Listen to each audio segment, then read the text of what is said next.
Isang mapagpalang umaga sa ating lahat, mga kapatid ko kay Kristo, mula sa The Solid Rock Morning Devotion.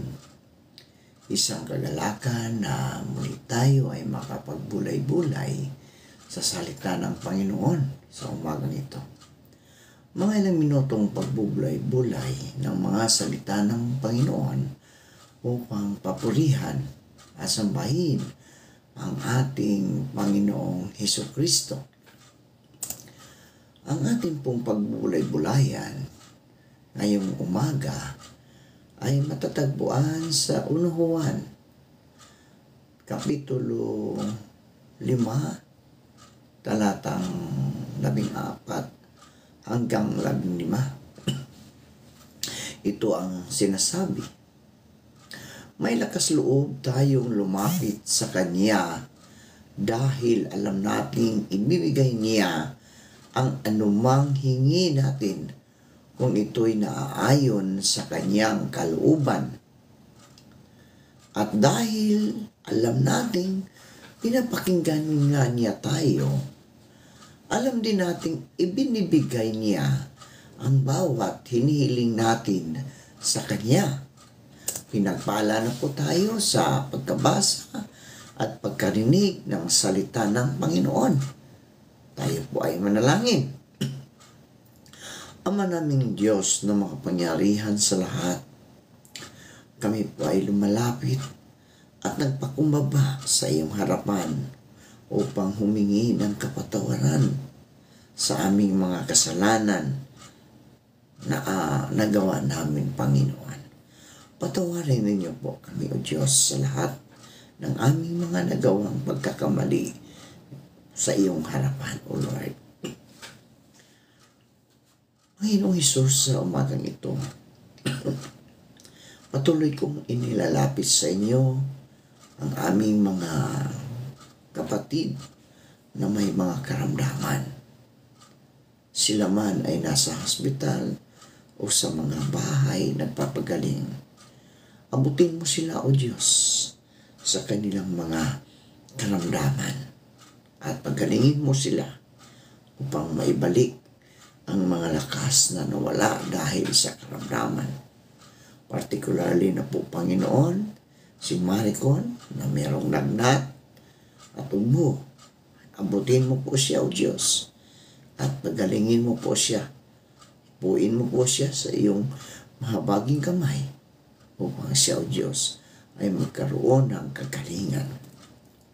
Gayon din po ang mga kapatid namin na si Nanay Mary na patuloy na lumalaban sa kanyang karamdaman. Maging si Ate Ligaya, Panginoon, at iba pa na hindi ko mabanggit ang kanilang mga pangalan, ay patuloy mo silang abutin, O Diyos, at ibalik ang mga lakas na nawala dahil sa mga karamdaman. Lord, Ikaw, O Diyos, ang aming Panginoon na manggagamot sa lahat. Kaya sa iyo namin ito ipinagkatiwala, ang kagalingan ng aming mga kapatid na ito, O Diyos.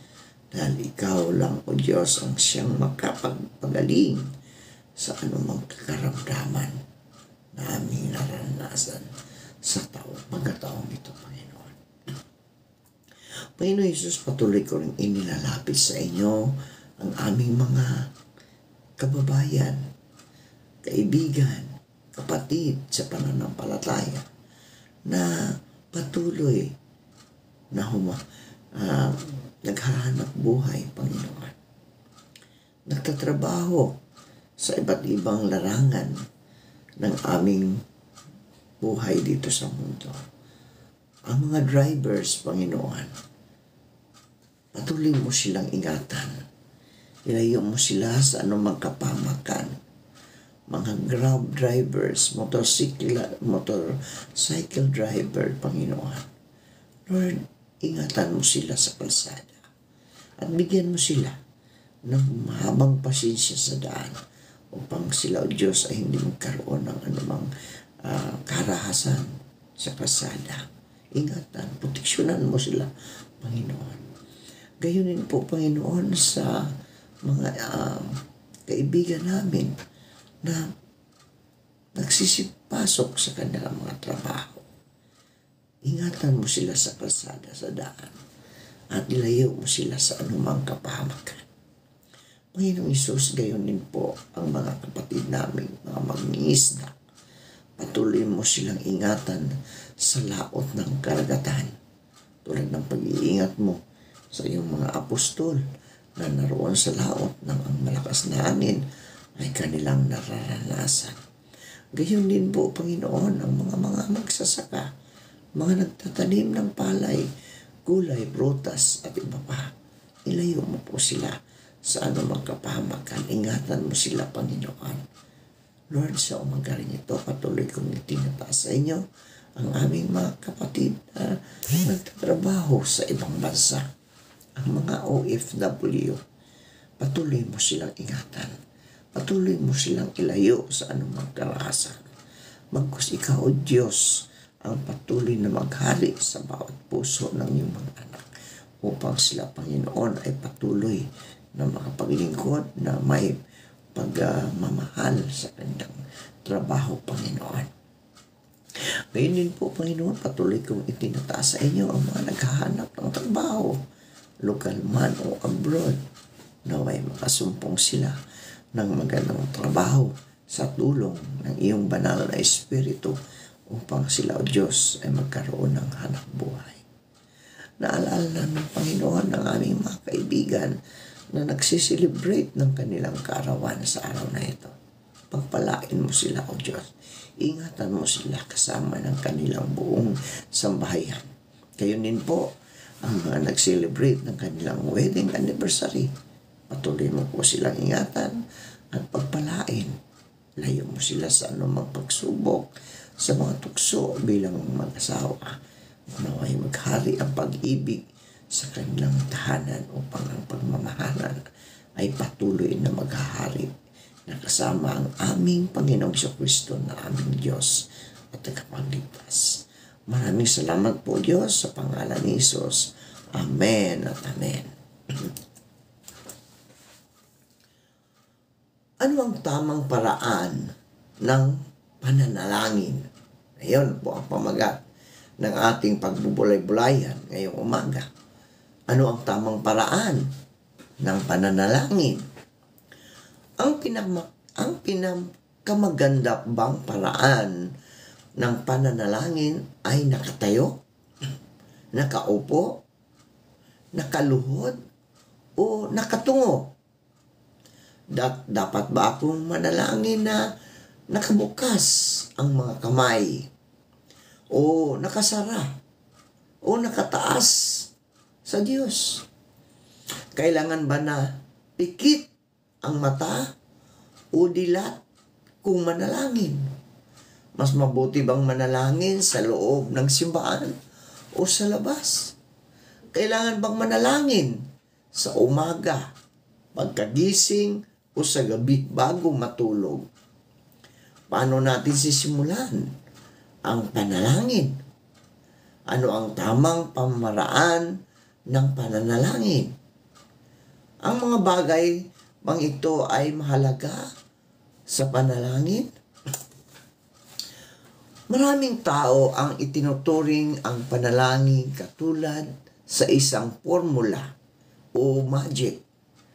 May naniniwala na kung bibigkasin ng eksakto ang mga tamang pananalita o mananalangin sa tamang posisyon, ay pakikinggan at tutugunin ng Diyos ang iyong panalangin.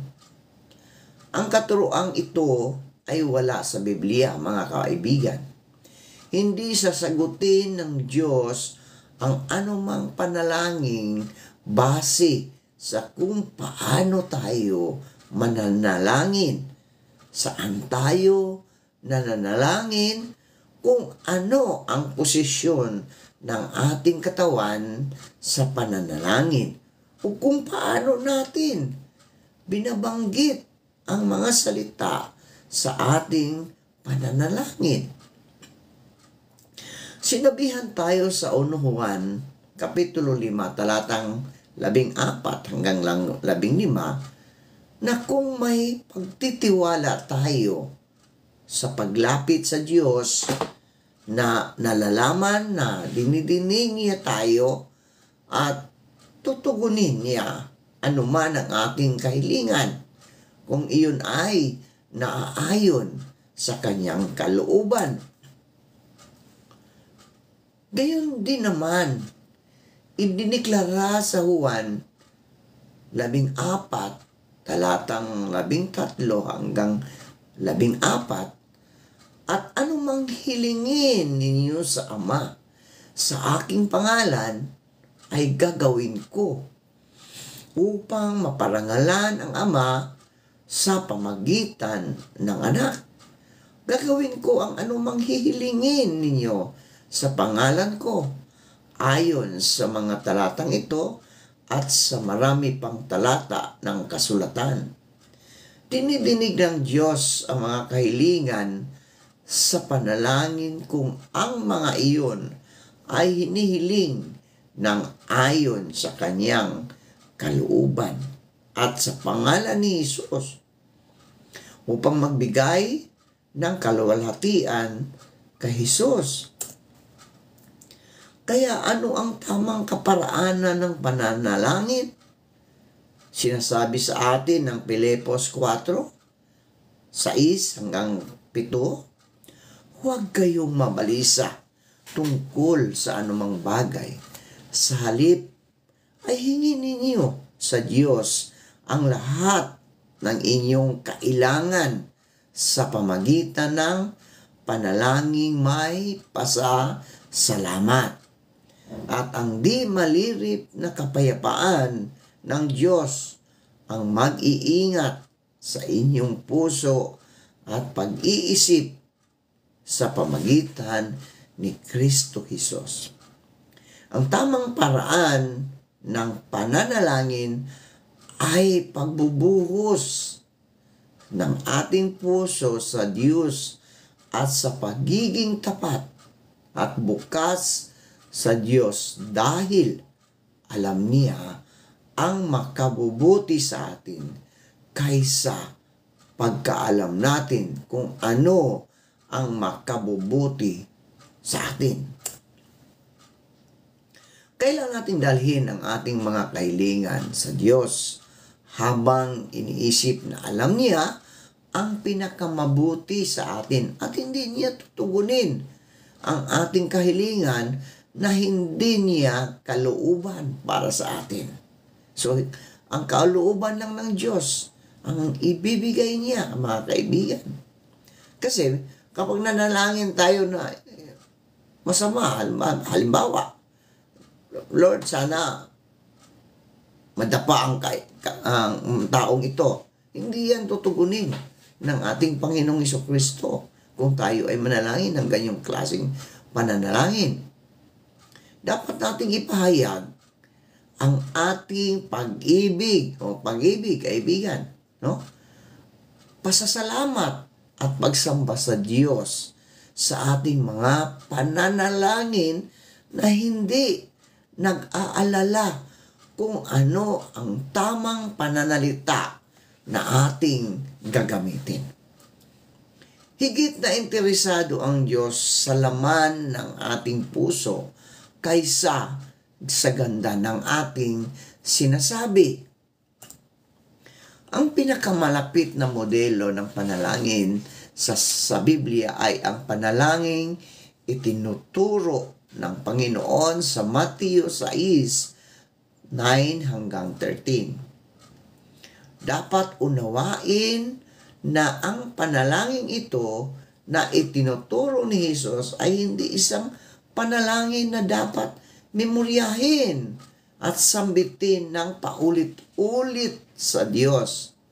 Ito ay isang tamang halimbawa ng mga bagay na dapat na kalakip sa isang panalangin gaya ng pagpupuri, pagtitiwala sa Diyos, kahilingan, pananalangin para sa iba, pagpapahayag ng kasalanan at pagpapasakop. Dapat tayong manalangin para sa mga bagay na binabanggit ng panalangin ng Panginoon na gamit ang ating sariling pananalita ayon sa ating sariling paglakad kasama ng Panginoong Hesus. Ang tamang paraan ng pananalangin ay ang paghahayag ng ating puso sa Diyos. Ang pag-upo, pagtayo o pagluhod, pananalangin ng nakabukas o nakasara ang mga kamay o nakadila o nakapikit ang mata sa loob ng simbahan o sa labas.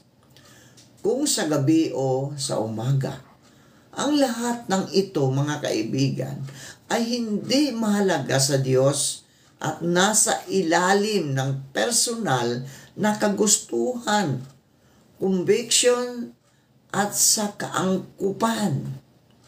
Kaibigan, ang panalangin, ang nais ng Diyos ay isang totoo at personal na pakikipag-ugnayan sa Kanya ng Kanyang anak. Purihin ang Panginoon. Manalangin tayo. Ama naming Diyos na makapangyarihan sa lahat, aming dalangin, nabigyan mo kami ng lakas at tapang na gumawa at kumilos upang tamasahin ang aming mundo, ang biyaya ng paghilom at kagalingan. Hinihiling namin ito sa iyo sa pamamagitan ni Kristo Jesus, liwanag, buhat sa liwanag, kasama ng Espiritu Santo, magpasawalang hanggan. Amen at Amen.